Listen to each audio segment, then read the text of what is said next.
여러분 안녕하세요. 자도입니다. So dahil malapit na ang EPS topic exam, pag-aaralan naman natin ngayon ang pagsagot sa graph question. Ang graph ay isa sa pinakamadaling question sa EPS topic exam. Basta kabisado mo ang mga keywords pagdating sa graph question. At ito ang mga keywords na kailangan kabisaduhin dahil makakatulong ito sa pagsagot sa mga graph question. Solmyong romanongot means right explanation. Solmyong machiyan means incorrect explanation. Kajang or jail means the most.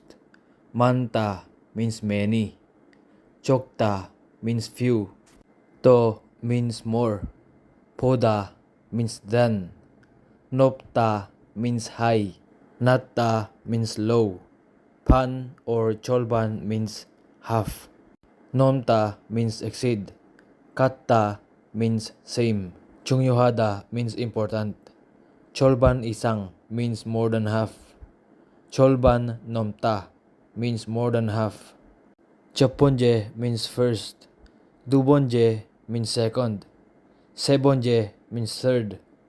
Nebonje means fourth. So let's try to answer this question. Hanapin mo ang pinaka-keyword mo sa question sa taas. Kahit hindi mo naiintindihan ang buong question sa taas, basta alam mo ang pinaka-keyword mo. Sa question na to, ang pinaka-keyword mo ay solmyong romanongot, na ang ibig sabihin ay right explanation. So ang hinahanap ng question sa taas ay tamang explanation sa mga choices. Pumunta ka na agad sa mga choices.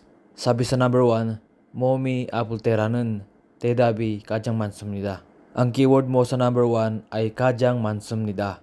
가장 means pinaka. 많습니다 means marami. Pinakamarami daw ang momi apulte.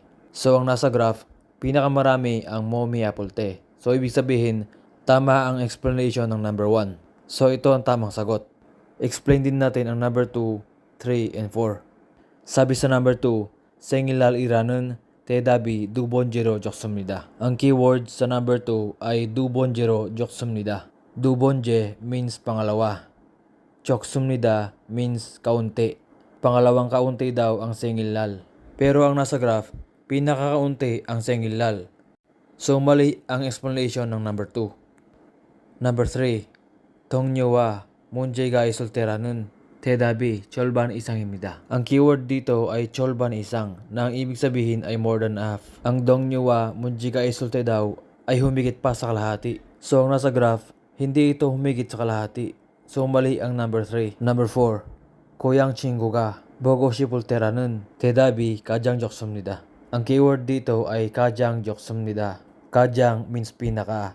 적습니다 means kaunti. Pinakakaunti daw ang 고향 친구가 보고 싶을 때. Ang nasa graph, ito ay hindi pinakakaunti. So mali ang explanation ng number 4.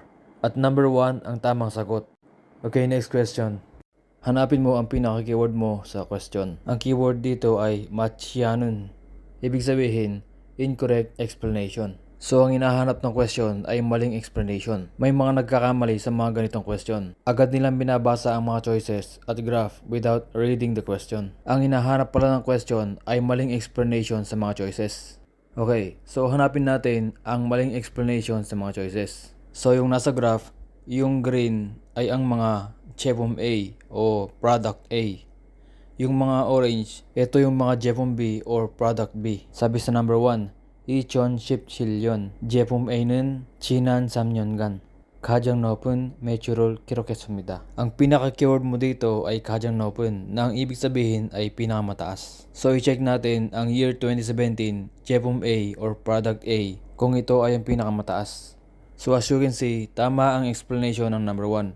Pinakamataas ang 제품 A sa 2017.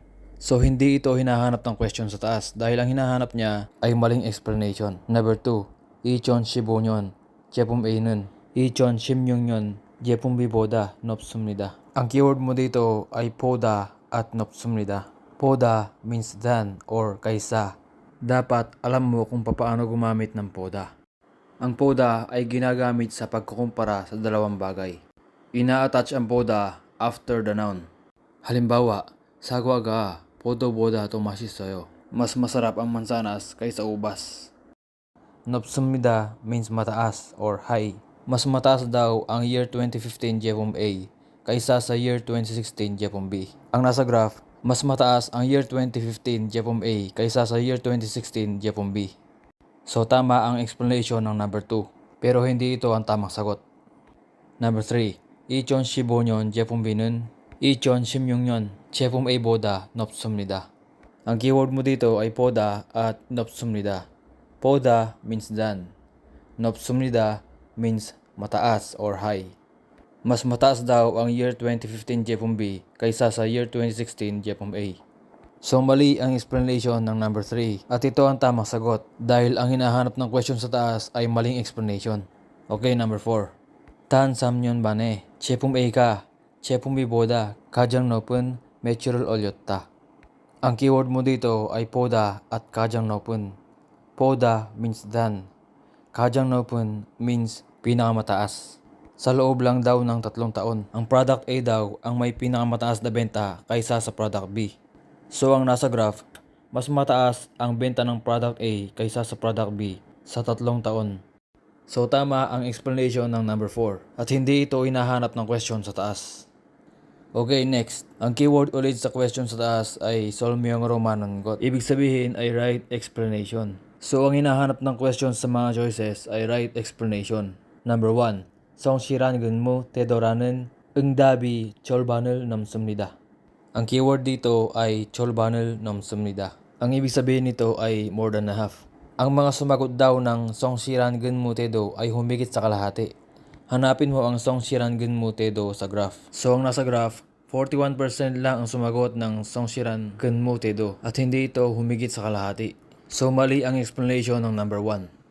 Number 2. 단충한 옷차림이라는 응답이 두 번째로 많습니다. Ang keyword dito ay 두 번째로 많습니다. 두 번째로 means pangalawa. 많습니다 means marami. Pangalawang marami daw ang 단충한 옷차림. Hanapin mo ang 단충한 옷차림 sa graph. So ang nasa graph, hindi ito ang pangalawang marami. So mali ang explanation ng number 2. Number 3. 인사하기보다 성실한 근무 태도가 더 중요합니다.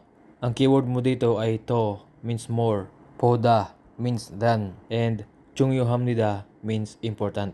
Mas importante daw ang 성실한 근무 태도 kaysa 인사하기. So ang nasa graph, mas mataas ang percent ng 성실한 근무 kaysa sa 인사하기. So tama ang explanation ng number 3 at ito ang tamang sagot. Number 4. 즐거운 시간을 지키는 것이 인사보다 중요합니다. Ang keyword dito ay 보다 at 중요합니다. 보다 means than. 중요합니다 means important. Mas importante daw ang 즐거운 시간을 지키는 거 kaysa 인사. Ang nasa graph, mas mataas ang percent ng 인사하기 kaysa 출퇴근 시간 지키기. So mali ang explanation ng number 4. At ang tamang sagot dito ay number 3.